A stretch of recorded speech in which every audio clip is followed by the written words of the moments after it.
how to remove payment method in Best Buy. Hey guys, in this video, I am going to show you how you can remove payment method in Best Buy.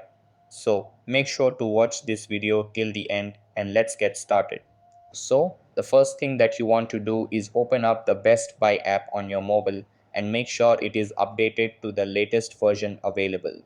After that, sign into your account and you will be redirected to this page. Over here, tap on the profile option at the bottom right corner. Then tap on payment methods. After that, tap on add a payment method. Now, if you have already added a payment method, it will appear on this page and from here you can easily remove it.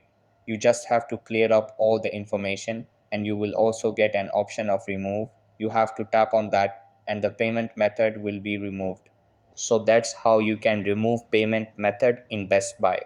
That's all for this video.